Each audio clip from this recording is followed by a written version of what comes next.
Chris Carter here on the Locked On Steelers podcast. We've got Alan Saunders on today, and I want to talk to him about Mike McCarthy because a lot of people are saying, hey, they're about to invest really big in the offense. But what if they're not? And I have some history of Mike McCarthy that points to that might not be the case. We'll talk about that. What defensive stars to target early in the draft? Also, is Omar Khan done with making bigger trench picks? And our final defensive line grades, all here in the Locked On Steelers podcast. Let's get into it.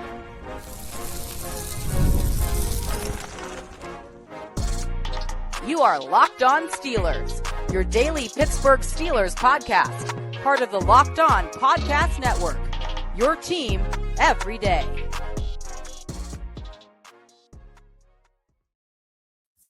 Hello and welcome to the Locked On Steelers podcast. I'm your host, Chris Carter, bringing you your daily dose of all things on the Pittsburgh Steelers. As always, you can find this and all your favorite podcasts on YouTube and on your favorite podcasting apps. Like this video if you enjoyed. Subscribe to this channel to get all of our daily Monday through Friday episodes, as well as our bonus content. We thank you for making us your first listen every day because we're your team every day.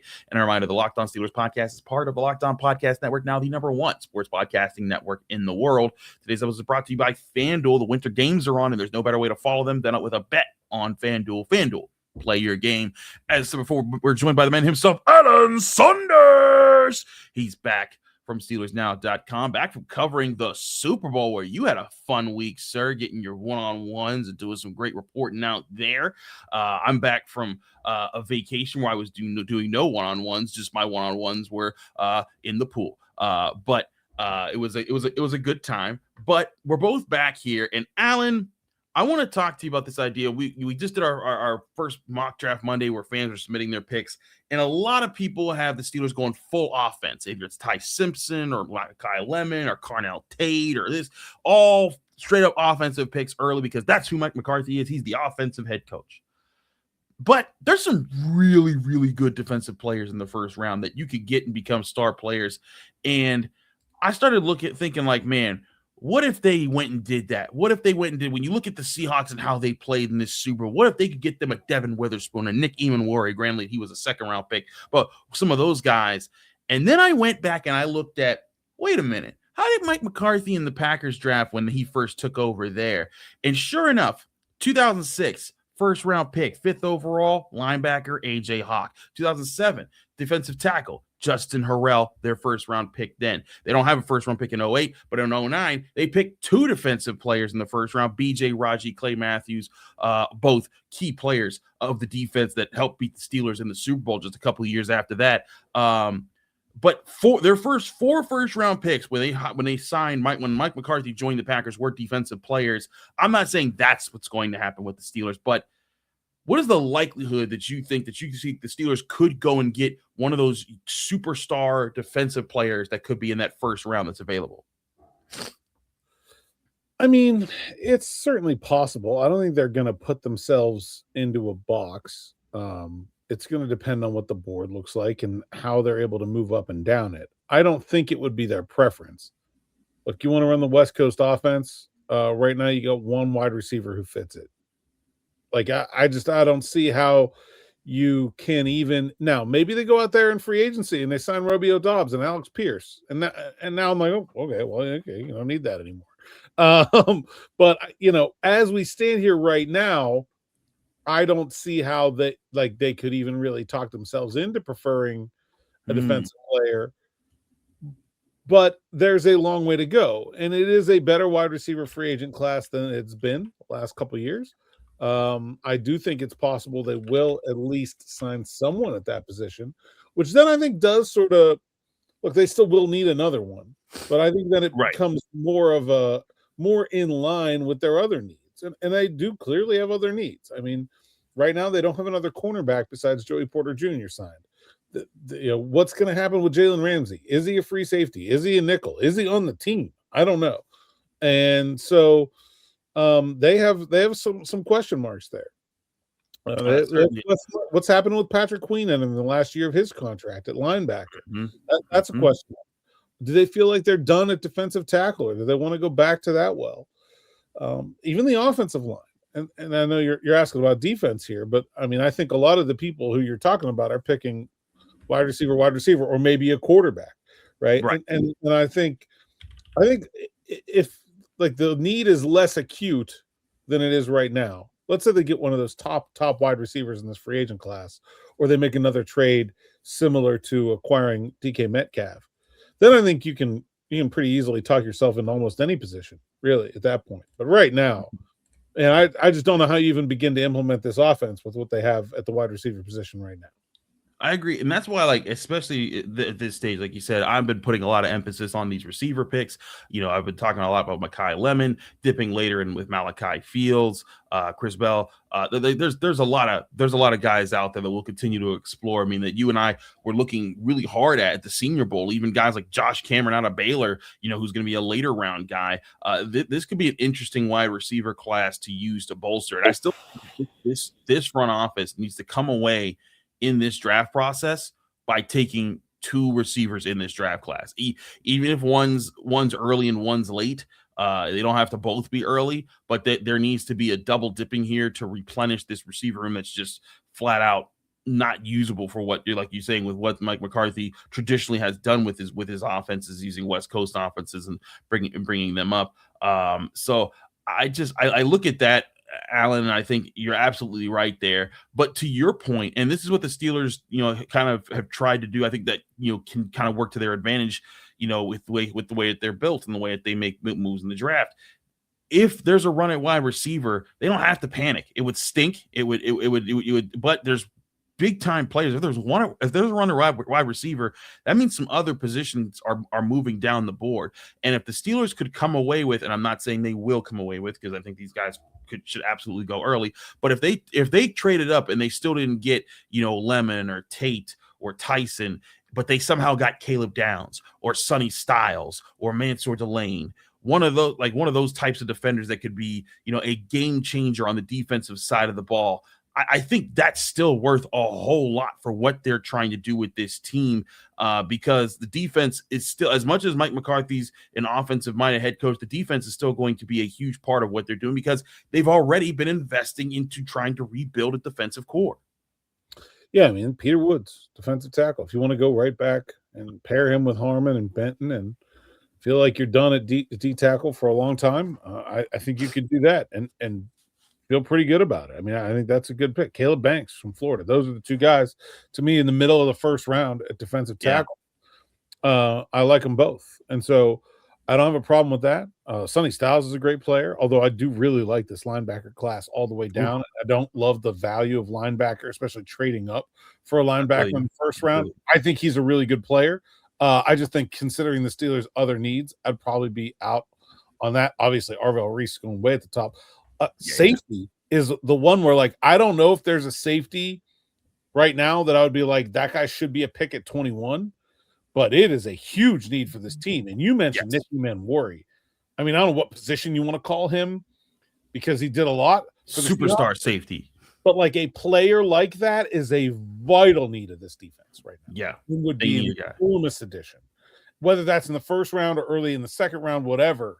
That's definitely a position where I see a big hole in this defense right now. That, I mean, if you're talking about, okay, safety is not necessarily like there just is not a player that I see as a fit at 21 right now at safety, but like, right, you're talking about, like, at the end of the first 3 rounds, there's got to be a safety in there. Like, if you're trying to do the math of your draft picks, like there's got to be one somewhere. So yeah, I mean, I think it's I would not sit here and be like, well, there's no chance they're taking a defensive player, especially, like I said, if they're able to do some work in free agency at the wide receiver position, which I would imagine they're going to try to do. Like, they need, you said they need to draft 2. I think they need 3 right now. Mm-hmm. So if they're drafting 2, they still got to sign one. Yeah. And I would be wanting to sign one. Like, what's the point of bringing back Aaron Rodgers, assuming that's what happens, to have him play with DK Metcalf and 2 rookies, a wide receiver? Like, that's not that helpful. Right. I would be trying to go get the best free agent wide receiver you can, and then add even then I wouldn't shy away from a first round pick. But like, if you're saying there's a run or something, then you can feel like, okay, going defensive line or going some other direction instead. Hey, offensive line. Like I said, that's very possible that they could make one more pick there. Well, I want to continue on that thought and look at more at some of the guys in this draft class that could be in the trenches on either side of the ball for the Steelers to look at. We'll discuss that next here on the Locked On Steelers podcast. So don't go anywhere. Chris Carter, Alan Saunders, stick with us. We'll be right back. But first, I want to remind you this show is brought to you by FanDuel. The Winter Games are officially here, and if you're anything like us, you're locking in for events you only get to see on the biggest stage every 4 years. That's why following the Winter Games on FanDuel just makes sense. From medal counts to individual events to finding your angle on the sports you care about the most, FanDuel makes sure that you have more ways to stay connected to the action. Hockey games that feel different right from the opening face-off, speed skating races decided by inches, even niche events become must-watch when you're fully locked into the competition. FanDuel keeps the entire Olympic experience engaging from start to finish. The Winter Games are on, and there's no better way to follow them than with FanDuel. FanDuel, play your game.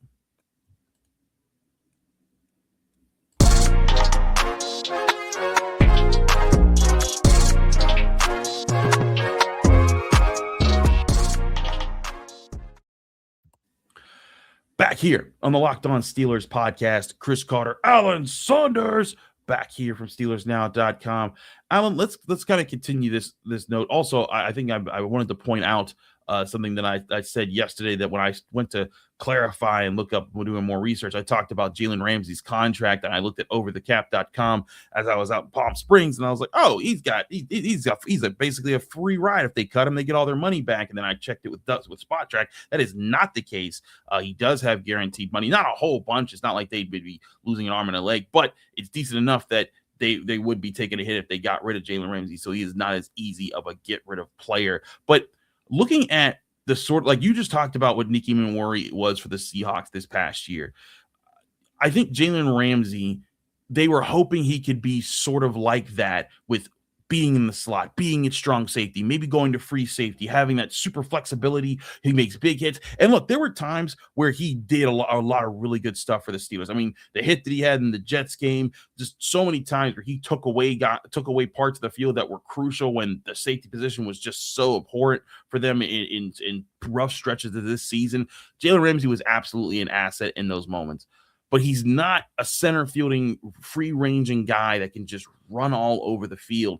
And to me, that's something that the Steelers absolutely need back in this defense and in that safety position, is having a guy who could play center field, be able to cover deep, run with speedsters, make big plays, and be that spark plug. And, Caleb Downs is obviously the guy that everyone's looking at the top of the draft. But to your point, at 21, there may not be a guy sitting there. But if the Steelers wanted to trade up in the second round, maybe they get Emmanuel McNeil-Warren, A.J. Halsey, Dylan Thieneman is another one. A guy that we watched at, Zakee Wheatley, a guy that we both really liked at the Senior Bowl, Bud Clark. And those aren't second round guys necessarily, but those could be guys that they add in by day 2 in the draft here, that could be guys that get introduced to this defense later on, while still making that high investment at other positions in the first round. Yeah, I mean, I'll be honest. I think I care more about the nickel, the overhang guy, the in the box guy. To me, when I look at like the best defenses in the league right now, I think they have that player who can who can line up close to the line of scrimmage and play. Like, I think there's two things that you have to be able to do to be really good as a defense in the NFL right now. One is what we saw from the Seahawks on Sunday, a lot of, is stop the run with too high safety. Mm-hmm. Like, if you can do that, you're pretty darn good. It also doesn't take a very good safety to play a lot of too high safety. Like, if that's what you want to do, you can get by with a lot of guys. Like, I really like Julian Love as a player, but like, that guy's not an all-pro. Like, he's just a part of the team, right? Like, I think you can get by with a guy, just a guy, if you're going to play a lot of too high safety. The other thing that I think is really a superhero for a defense, or a superpower for a defense, is to be able to blitz whenever you want to and play man coverage behind it and feel like you can cover up anybody. And if you're going to do that, then you got to have a safety who can cover some ground at center field. You also have to have nickel defenders who can cover a wild variety of body types and and be good in man-to-man. Like, I thought Brandon Echols totally exceeded my expectations this season for what the Steelers brought him in for. But there were definitely times this year where the Steelers tried to play man-to-man with him in the slot, and it did not go so well. Mm-hmm. And I don't like it. If they're going to pay Jalen Ramsey $19 million this year, I want him down in the box. I don't want him playing center field. Like, right. I just think that is not the position where I want to invest the money, because that is that net overhang nickel that can stop the run, occasionally rush the passer, play zone. Of course, they all can play zone, but also man up against slot receivers, running backs, 6'6" tight ends, like anything you can throw at them. If you got one of those guys, that is like the thing to have on defense right now. Now, again, where are those in the draft? I don't know. But if I'm thinking about like where to put Jalen Ramsey, I think that slot role is so much more impactful. And then if you're doing that, they barely have a free safety on the roster. So right. It just really becomes like almost one of the biggest needs of the whole team at that point. I think that's the thing here, is that if they find that answer, I agree with you. Jalen Ramsey could be that guy at the slot cornerback. But if they find that free safety that kind of lets him just stay there, and again, he went back there not because they thought, oh, Jalen's going to revolutionize the position. He went back there because plan C. Yeah, exactly. It was like that didn't work. Oh, the guy we had behind him didn't work. Jalen, we need you. They needed another plan, and so I think that you're absolutely right. And if they can just get that right, I think that could do a lot for what the Steelers need on defense, which is speed at the playmaking positions. Because you're right about Joey Porter Jr. They got their number one outside guy there. I could see them trying to bring back James Pierre, Asante Samuel Jr. and bring those guys on short-term contracts and maybe draft a young corner to develop behind them. I could see that happening there, but they don't have a safety room to bank on right now. Deshaun Elliott will be back. That'll be nice, but they need a free safety. They need a guy that runs around, does a whole lot. But I do like the idea of mixing that up. But the other thing I want to look at here, Alan, too, is there's been a lot of building from the inside out from the Steelers when it comes to what Omar Khan and Andy Weidel have undertaken in the past three drafts together. Broderick Jones, Keeanu Benton, Trey Fautanu, Zach Frazier, Derrick Harmon, all those guys, first and second round picks that they have invested decent money or decent draft capital into fixing both sides of the trenches. Is this a year where you think that they take a break from that to address all the other parts of the team? Or do you still see them saying, hey, first, second round, we're digging right back in those trenches? I wouldn't rule it out. Like I said earlier, like I can't see it being the priority right now. But like I think left guard is a big question mark on offense. What's the plan? Is Isaac Seumalo going to, first and foremost, continue to play? Second of all, come back to the Steelers. If not, what's their level of faith in Spencer Anderson, who played a lot for them this year, but not a lot of it was at left guard? Do they try to move someone to guard? They have sort of kind of three tackles if you squint a little bit. I don't know. I don't think Broderick Jones would make a very good tackle or a very good guard. I don't really think Dylan Cook would either, but I think Troy Fautanu was the best tackle of those three last season. So, I don't know. It doesn't feel natural to me. I would not at all rule out the idea of using another high draft pick at guard. They could also shore that up in free agency, certainly. Defensive tackle, I don't think they're anywhere near done. Like they got Benton and they got Harmon. You got at least one more. And Cam Heyward, I mean, I'm assuming that he has one more year at the most, right? Yeah. And so maybe you don't need to draft a guy this year, but man, what we saw out of Derrick Harmon this year was extremely rare for rookie defensive linemen. Normally, they are not nearly that impactful on their team. And so if you really think you're going to need the guy for 27, probably be a good idea to draft him now.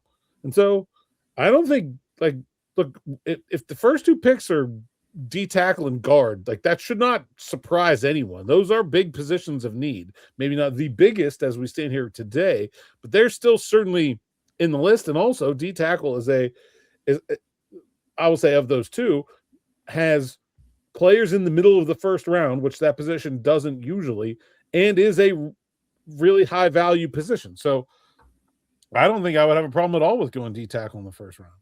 Yeah, it would be very interesting. Guards, there's only one. Vega Ioane from Penn State is like the one guy. They're like, if they want to take a guard in the first round, like he seems to be a value fit.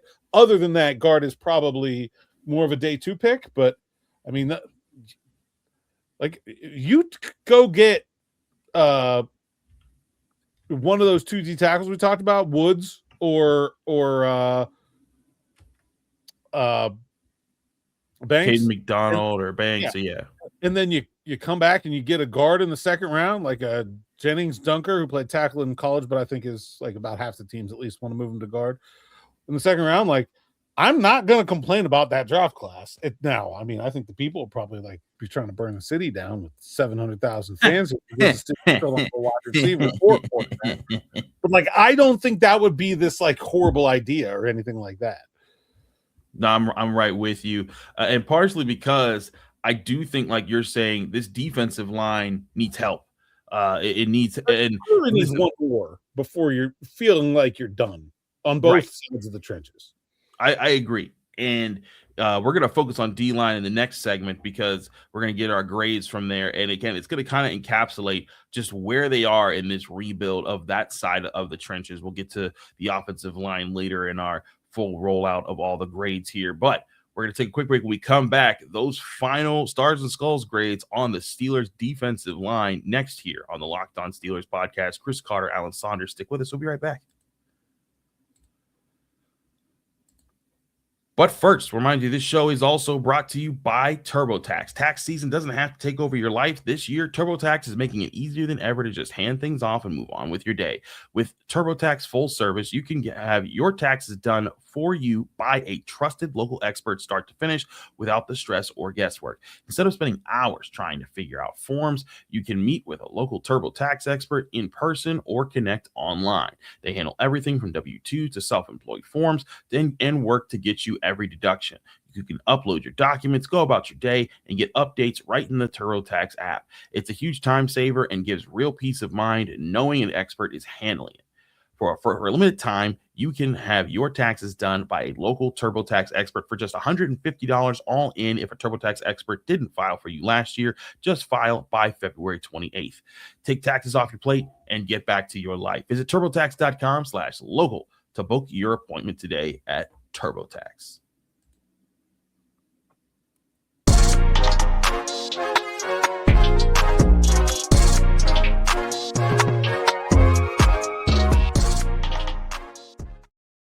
We're back here on the Locked On Steelers podcast. Chris Carter, Alan Saunders of SteelersNow.com.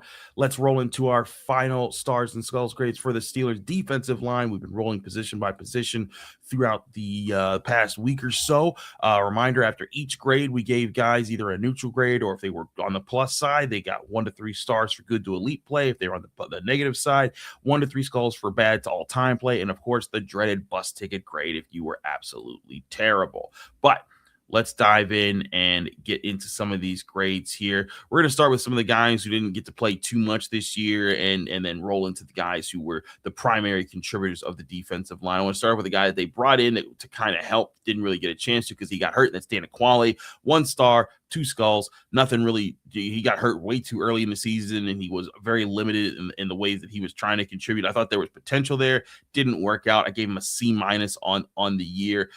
Allen, this was a guy who they were hoping could be that veteran presence that kind of gave you some replenishment off the benches, but he was kind of okay early. Had some bad, some good, but at the end of the day, it didn't end up mattering much. Then he got suspended after he got hurt.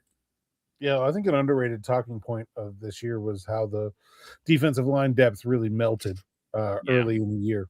Dean Lowry, who's not going to be on this list, injured in training camp for a season-ending. I think it was an ACL, right?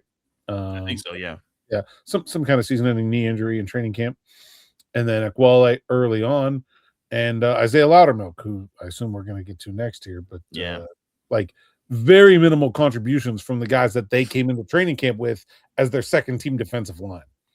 Yeah. Getting to Isaiah Loudermilk, he played very little, but just 0 stars and just he quickly racked up 4 skulls. And it's like in 2 or 3 games, if you got 4 skulls and no stars, I'm sorry, it's a failing grade. Like you were legitimately hurting your team. It's unfortunate he didn't get to play more because, maybe he could have been a guy that helped later down the stretch, but early on he was not. And the whole defensive line was kind of getting ate up in those early games. Yeah. And I think, there's a lot that goes into that, but I think Isaiah Loudermilk can play certainly.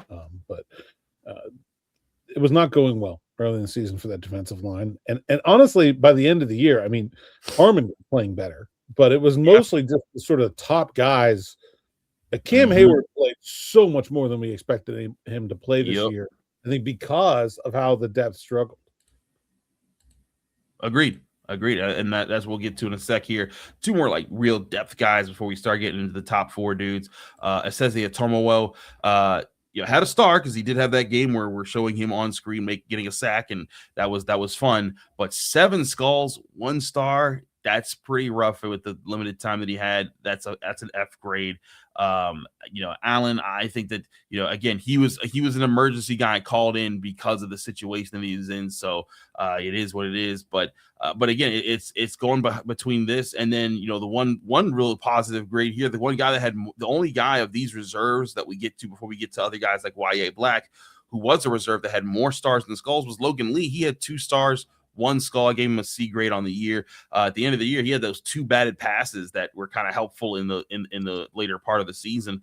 But I think the bottom line here is, you had 4 guys at the bottom of your defensive line who were supposed to be, helpful answers, and all they were either question marks or just problems, liabilities for you. And I think that's the problem they ran into. Yeah, I think unlike Ekwale and Loudermilk, I had 0 expectations for Atomowo and Lee. And I think they actually played better than I thought they would. And that's saying something. But let's move the PBU with his helmet into Jack Sawyer's interception. Classic. Yeah, that was a classic moment. Let's get into some of the guys who played a bit more, starting with Y.A. Black for his rookie season. Ended up with just 6 stars, 4 skulls, a C grade. Y.A. Black is going to be a guy who, if he grows into that frame more and he develops more of the necessary skills in the D line, he's going to be a monster. And I still see that potential for him. But as far as this year, when we were going by the tape, there's times where he would really spark up and you can see, man, look at that force at the line of scrimmage. And there were other times you're like, oh man, look at that pad level. He's getting moved. You don't need him to get moved. There's a motor there. There's potential there. But here's another thing. He was what, a 5th round pick? A 5th round pick guy who plays as much as he did and he gets a C grade. That's a nice floor to have for you with the frame and potential that he can grow into. Yeah, I mean, any expectations for a guy who comes into the year as a 5th round pick rookie is pretty minimal. So, I mean, I think he contributed more than I expected him to. They needed him to. It didn't necessarily always go well just because he was playing because they needed him to more than they wanted him to, if that makes sense. And that's never an ideal situation for a young player. And I thought he handled it well. I love his mindset, his personality. He seems like he acts like a pro. So we'll see how it goes. Will he ever be more than like a rotational guy? I don't know. But like right now, you can pretty easily see the path to that at least. It seems like they will at least have gotten a usable rotational piece out of that pick, and that's pretty much a win. It is. Let's get to the top 3 guys. We start with Keeanu Benton. Keeanu Benton on the year, 14 stars, 15 skulls, good enough for a C- grade when he played as long as he did. And Alan, what a roller coaster year for Benton. I look back in his first 3 games, his grades were 3 skulls, 3 skulls, 2 skulls. Like that's a pretty rough start to the season. Now he rounded it out he had some really good weeks. His game against the Vikings, he got 2 stars, 2 stars against the Colts, 2 stars against the Chargers, was huge in that season finale against the Ravens. Also really good against the Lions. So a big part in getting this team to the playoffs down the stretch. But just when I totaled it up, it's like you got to have more consistency from a guy that was basically in a contract year. And there's now a legit question for what do they do with Keeanu Benton as he's entering the final year of his rookie deal as a second-round pick. It'd be nice to keep him around and have it not really hurt your pocketbook too much. But he's a guy who they needed to, who they, I think, was their first step in the Omar Khan, Andy Weidl era to try to fix this defensive line. And I think he's been better than some of the other guys out there, and he's shown progress, but he's still not that disruptor in the middle of the line that they were hoping for. Yeah, I mean, I did think that he played better over the first quarter of the season was tough. Yeah, I think after that, he was pretty much the guy he has been, or maybe a little bit better, even, honestly. Especially like against the run, where I don't think he was great his first couple of years. But it's just not, coming to get. He's playable, certainly. Is he a star player? No, I don't think so. Is he going to be? I don't know. It's tough to predict that future right now, and I think that makes his contract situation really difficult. I would be tempted to just let him go into the year and see what happens, to be honest. It feels very similar to Calvin Austin to me last year, where it's like, what do you do with this guy? I don't know. And so I wouldn't totally surprise me if they go into the year, let them play it out and see what happens. It wouldn't shock me either. I think that'd be the smart move. Give yourself flexibility. That's the big thing that you have right now on your side, is that I think the Steelers, you can say, hey, you know what? We're not locked into certain things. Lock in Joey Porter Jr. That guy looks like the future. But Keeanu Benton, still want to see more. I'm right with you there on how they should handle that. But let's get to the top two defensive linemen. These guys pretty obvious. Derrick Harmon on the year, 14 stars, just 2 skulls. Good enough for a B+ grade on my books. I thought that there was some really good just moments where he was really producing. There's the stats that Mike Tomlin kept joking about, how we in the media were bringing it up about the run defense numbers dipped down every time he stepped on the field. But it was real when you saw him out there. It was a noticeable presence that he brought to the defensive line against the run and the pass. But if this is the worst that he's going to be in his career, if this is truly his floor and he's going to keep going up, the Steelers got one on their hands, because he was a bad man this year. And a guy with don't take this the wrong way, but not even really much of a plan in the pass rush. Yeah, I think there's a lot of meat left on the bone there in terms of, I don't want to say easy, because easy is the wrong word. Work at this level is never easy, but obvious areas of possible improvement, right? Where you can just look at the guy's physical tools and say, he probably should be able to do that, and he isn't yet. So, that to me is huge. His run defense is unbelievable. Just absolutely, for a rookie interior defensive lineman, one of the best run D seasons I can remember. And even he was injured early in the year, and I didn't think he was necessarily great early, but there was a stretch from maybe the Colts game on where he was just dominant against the run. And so I think that's really shaping up as a great draft pick, and we'll see if he can add some pass rush juice. And again, remember, try to compare him to a young Cam Heyward, and it's Cam Heyward didn't do nothing his rookie year. Cam Heyward wasn't a great player until year, 5, 4, something like that. He's so far ahead of the curve. Agreed. He really is. He played where, and speaking of Cam Heyward, I think it goes without saying that man was the best player on this defensive line. But here's his final grades on the season: 25 stars, just 2 skulls, A+ grade.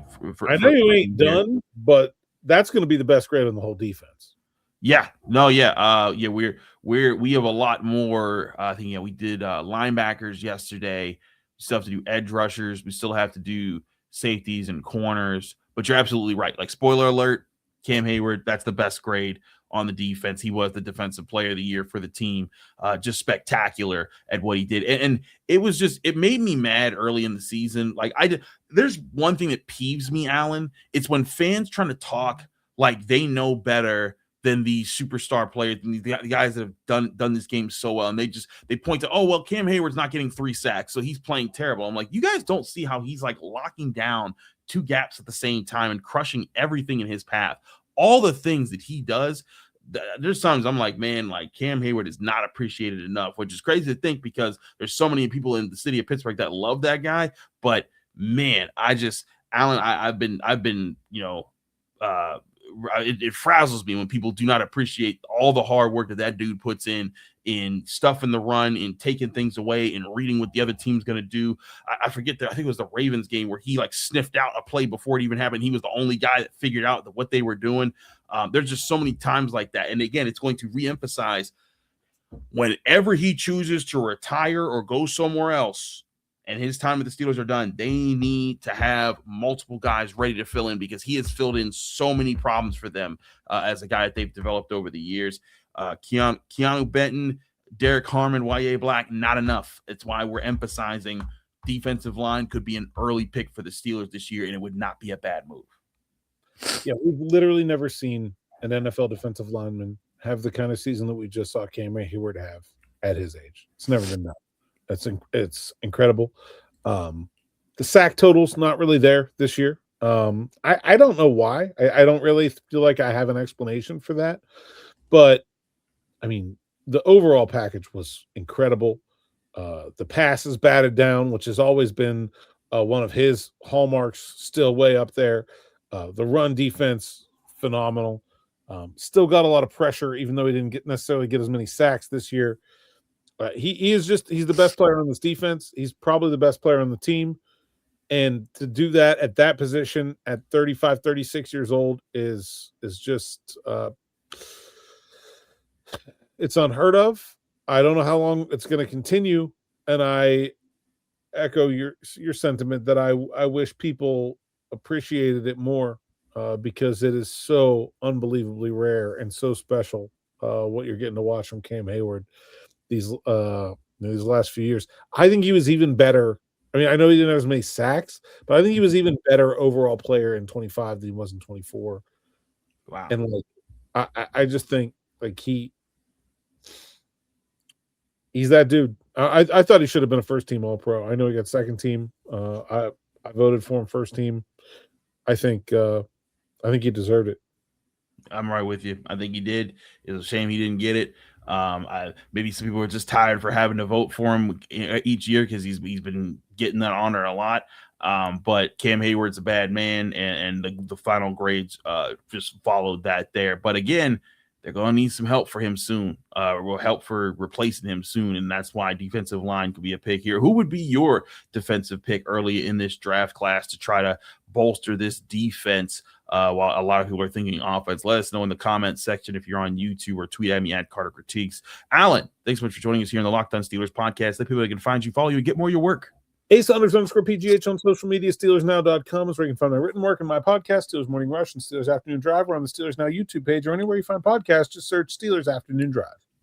Absolutely. He's Alan Saunders. I'm Chris Carter. Thanks again for tuning into the Locked On Steelers podcast. You can follow me on Twitter, Instagram, TikTok, Blue Sky, wherever you get social media. My handle is always at Carter Critiques. You can read my work at the Pittsburgh Post-Gazette by going to post-gazette.com. Find me here on the Locked On Steelers podcast every day, Monday through Friday, breaking down the Pittsburgh Steelers. We'll be back here tomorrow talking more Steelers right here on the Locked On Steelers podcast.